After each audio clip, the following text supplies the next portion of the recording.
Hi guys, welcome to this week's spooky Halloween theme activity. So this week we are going to be opening our bags, so why don't we do that now?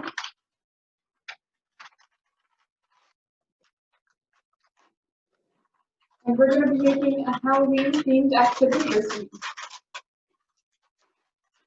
Did you guys enjoy your Halloween? Tell me in the comments what you dressed up as, or if you did dress up. I know it's a little bit different this year. So I'm going to be filming this video in two parts. Part one is here at the library, and the second part is going to be at my house. So everything in your bag should include this fun extra activity that I'll go into more detail with later. One bag of borax. Do not eat this stuff. Parents, make sure you're supervising. One skewer and a bag. And this has quite a few things in it. Then what you need to provide for yourself is a mason jar. Yours can be smaller than mine, don't worry. In fact, if you still have the jar that you used with Miss Heather, that would probably be perfect. And you've also got a measuring spoon. This is a tablespoon and a cup measure. Those will be saved for later though. So for now, we're going to open up our little baggie.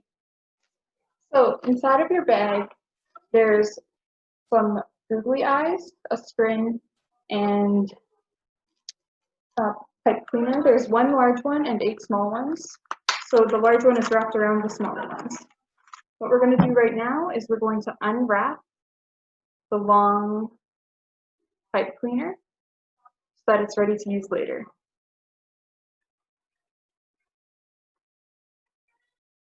So see how it's all crinkly now? We're going to focus on straightening it out. And this might take a while, but don't worry. It doesn't have to be perfect because we're just going to wind it back up again in a minute.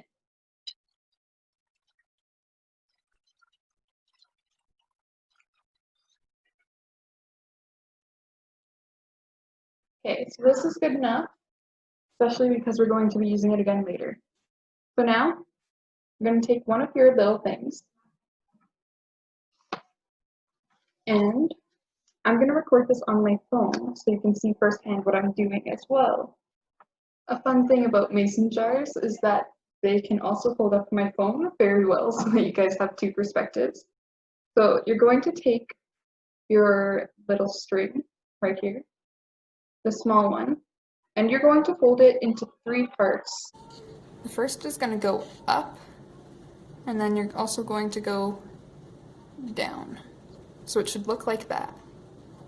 And you're going to repeat that with all of your legs. So, up, and down. So they're about the same length. It doesn't have to be perfect though. Once more up here. We'll combine it with this one and see where to fold.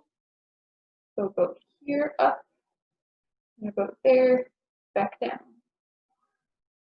There's 2.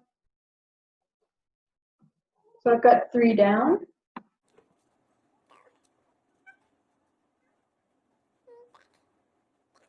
So the important thing here is you want to have at least one side with a fairly long part because it's going to come into play a little bit later.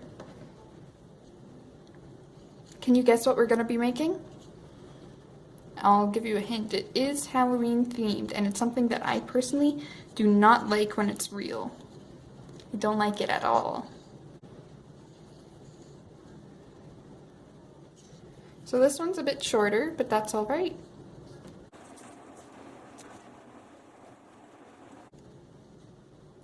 Did you guys collect any candy this year?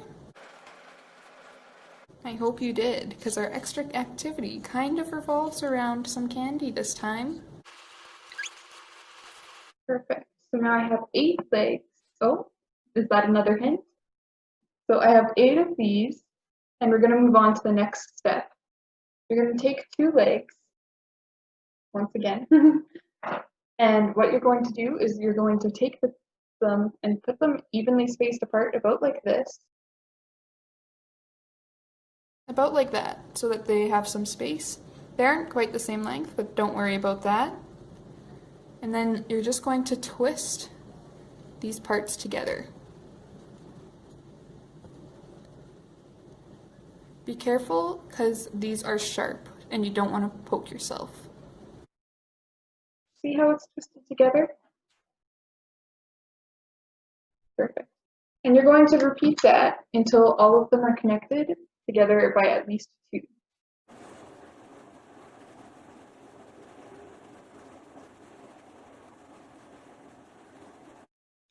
So if something like this happens where your legs are together, it's really easy to fix because it's pipe cleaner, and you can just pull them apart again and stick them however you want. Here, fold, and twist.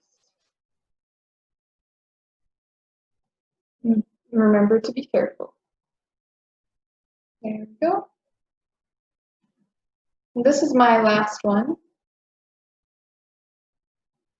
Fold and twist.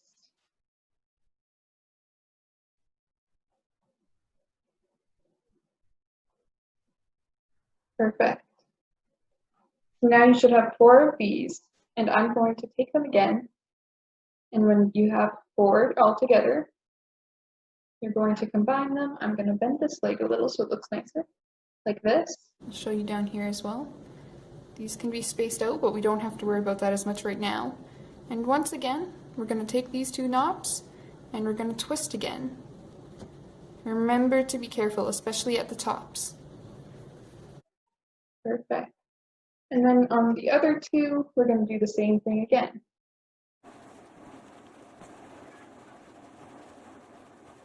And see how my legs got all messed up? Just pull them apart again. There we go. So now we have 2 of these. Can you guess what we're going to do next? I assume you can, because we're going to put them together again until they twist together like this. So this is actually the hardest place to not get bricked, I found, when I try and ran this. So if parents want to take this apart over, that's okay, but also I'm sure you guys can. Just remember to be careful again. So now that they're together, we're going to twist. And really, don't worry if your legs start moving, because as you've seen already, it's really easy to get them back where you want. Perfect. So mine are together. I'm going to give them a quick tug. Oh, it kind of wants to come out, but I think we're good. So my legs are like this now. We're just going to pull them and put them back where we want them. Can you guess what it is yet?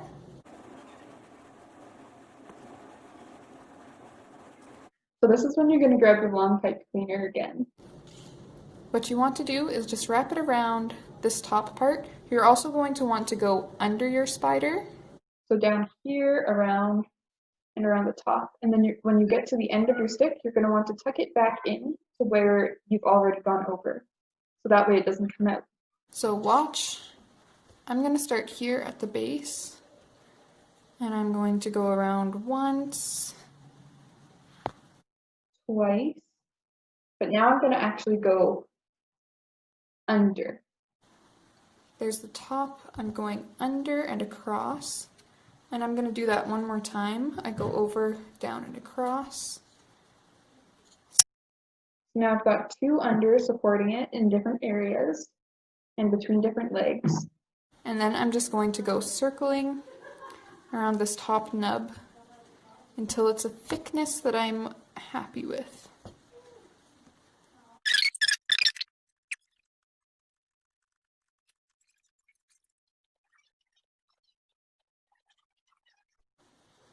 So I'm at the end of my stick now, as you can see. I'll show you up here too. So for this part, we're just going to take it. And you're going to tuck it into another string you have. So if mine goes in, sorry it's a little hard to see because it's all black, but I take it and I push it back through some of the string I already made. So there's mine. It's a little bit thicker now. And now you're going to start separating the legs again. It's really easy to fix every time you mush the legs up around.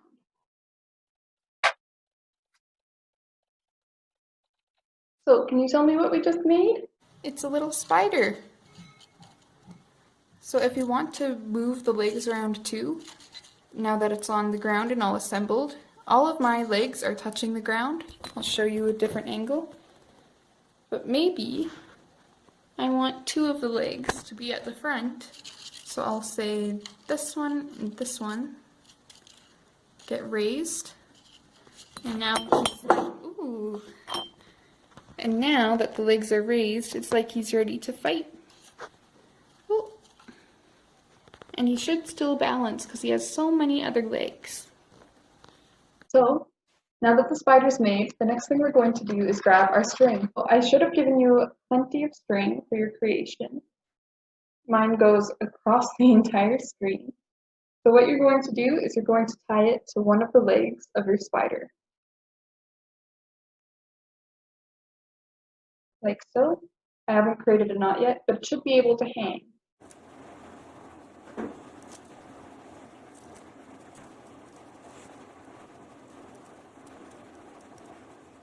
Did you guys carve pumpkins this year? I did, and it was a lot of fun.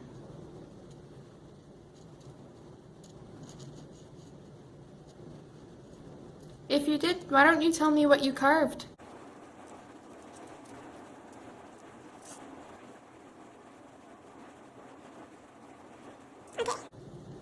So I don't know if you guys were able to see that, but I've got a knot tied right here on this leg. There we go, there's a knot. And a little bit of extra string, but that is okay. And then the rest of my string goes up here.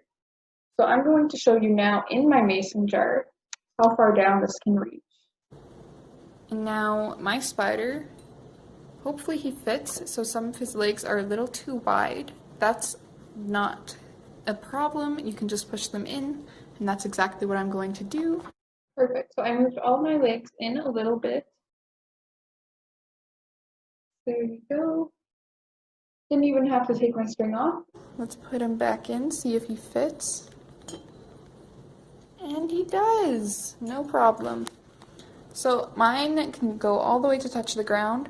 When you're ready to put yours in later, it should reach about here if yours is as big as mine, or if you think 2 cups of water will cover all of your creation, you can put it up higher, wherever you want. But I'm gonna say mine's gonna go down about there. And then I'm going to take my skewer and I'm going to tie down here, this part of the string that's right above the glass. I'm going to tie that around my skewer. This part of the string, which is right above where the glass was, is where I'm going to tie the skewer. As you can see, you should have plenty of extra rope in case you need it.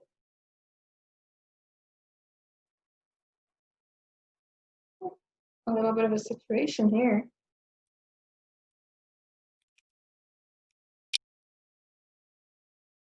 Okay, so this is about the length that I want mine. I can show you against the mason jar up here. If I put them there, it's about down there, which is great. So we're going to tie another knot. It's called double knotting. Just go around your finger and push it through. Oh.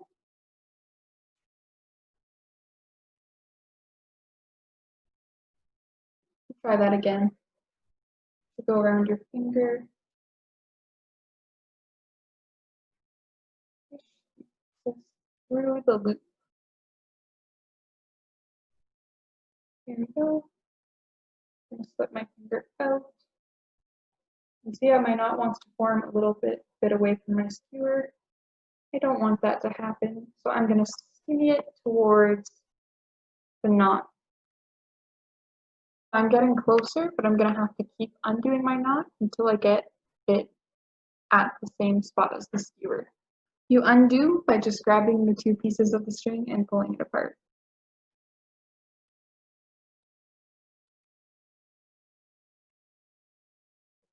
So I'm actually tying quite a few knots around the skewer just because I don't want it to let go. Remember, if you want to do another round around your skewer, you put your finger here around both the skewer and your finger, and then push through the hole. So up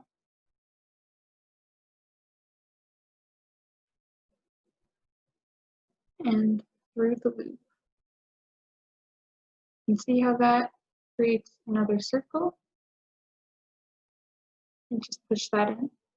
And then you can do another knot that isn't on the skewer. And to do that, you put your finger down and go around just your finger, not the skewer. Great. And then if you want, you can just cut the excess string. Here is my spider, and he's hanging just above the line. So now we're going to go and do some cooking in the kitchen. Parents, I'm going to be boiling some water, so parental supervision is required.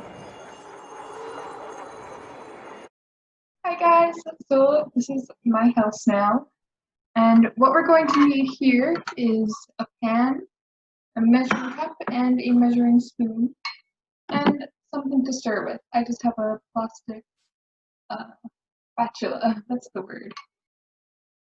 So you're going to need your bag of borax here, and for every 1 cup of water, you're going to do about 3 tablespoons of powder. We're going to make 2, but if you need to make 3, that should work. So we're at the stove now, and I'm going to record partly with my phone to once again show you what's happening up close. I'm going to turn the water on hot so that we have a start for the water boiling, and I'm going to collect 1 cup of hot water.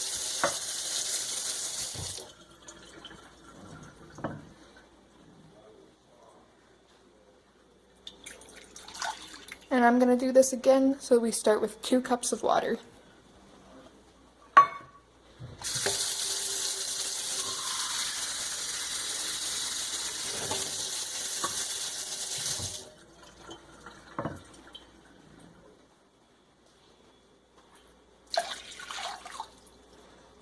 Perfect.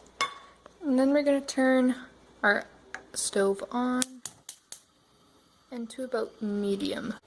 So once this is getting hot, which it isn't quite yet, but I'm going to add my first tablespoon of borax.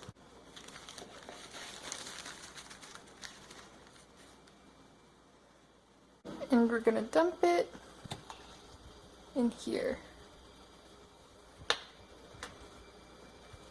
So we have 2 cups and only 1 tablespoon of borax right now, but I'm just going to wait until all of this dissolves and then we can move on to the next step. Make sure to stir frequently. For parents, if you're uncomfortable with using borax, you're basically going to repeat this process, but with salt instead. I'm not quite sure the ratio, but you would just keep adding salt until it no longer dissolves into the water, and then you're good to continue the rest of the steps with us. So I'm going to grab another tablespoon. There we go. I'll put the second tablespoon of borax in now. Once again, we're going to stir. I have 2 out of 3 for 1 cup, so we're still going to have plenty of borax to go in. Remember not to eat any of this, okay? If you do, there are some phone numbers on the bag that can tell you where to call.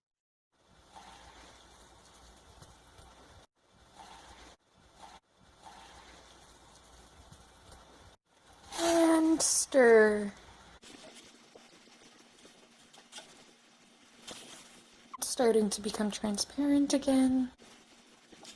So I've already added more than the recipe called for. I'm not sure it's not dissolving quite yet, but we'll see how this goes because that's all the borax I've prepared for us. So we're going to turn off our heat. And by the way, remember to always keep this inside. And we're going to take this off of the heat so it can cool for a few minutes. If you can notice, there are a few white specks in here that have not dissolved, so I think we're good to go. I'll see you guys once it's cooled. So now mine is ready to go, but if you guys think you still need to let yours cool a little longer, I've been off camera for a bit, so use your own discretion. I'm going to take my spider out of the jar for now, and we're just going to pour the water in here. You can do this over the sink or wherever. Borax is not going to harm your drains. It's safe to pour down them. It's not going to harm the environment from what I've read. So worst case scenario, it will probably clean your drains. You don't need to worry about that. So we'll go over there and I'll pour some in. I'll probably record on my phone. If you have a funnel, go ahead and use that, but I'm just going to pour straight in like this.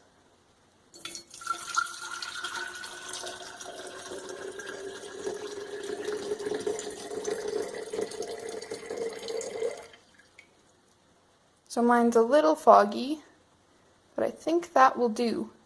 So I think this might be a bit shallower than my spider as well, but that's easy to fix with just adjusting the rope a little bit. So here's the jar. We're going to see if our spider fits. Okay, so my spider is too tall for the water, if you can see there. So I'm going to loosen my string a bit. If you're in a situation like I am right now, I already cut my string and I'm having a little bit of difficulty tying it with how short it is. Don't worry, you can just tape the string to your stick. And I can see borax floating around down there, so there's more than enough. So my spider is in. If you can see how foggy the water has already gotten, I think I've added way too much water. I'm actually going to go back a step, take my spider out and add more water. This will hopefully help with the amount of string that's on there too. I'll add maybe another cup. You might not even believe me, but during that time, my spider already started getting crystals. I barely had it in there at all. I'll show you what's already happened to my spider. Look at that. He's got crystals. And my oversaturated container has crystals all over the bottom too. So this time, because mine has a lot of crystals at the bottom, I'm gonna pour my solution in hot. Parents, if you do this, be very careful, and kids, maybe step away. I'm going to tape the spider to the string again, and I'm going to go where my original knots were. I have a few left in the string, and I'm just going to tape it on approximately there, and we'll go put him back in. Here goes our already somewhat crystallized spider, and there we go. This time you can see he's suspended all the way around. His crystals have started melting again because they dissolve into the water. And now we're going to leave him in a place where he won't be disturbed for the next 12 to 24 hours. So I'm going to come back a little bit later and show you guys what's happened. It hasn't been a full night yet, but my spider is pretty crystallized and I'm very happy with what it is so far. It has a few bald spots, but I'm personally okay with that. So I'm going to take it out. So it is crystallized, so it's a bit harder to get it out now. But the pipe cleaner should still move underneath and you should be able to get it out. And then you're going to transfer it onto some paper towel. Here is my spider. It turned out pretty well. Remember, if you don't want any bald spots, you can leave yours in for longer. But I kind of think it's cute. I packed mini eyes in your guys' kits, but my guy kinda almost doesn't even need them. He has some eyes right there. So if you want to, you can reuse the same water and make more crystals if you have any pipe cleaners of your own. And now we're just going to snip off the extra string. And you're ready to go. You've got a new Halloween decoration. So the last thing I'm going to do with you guys today is explain your extra activity.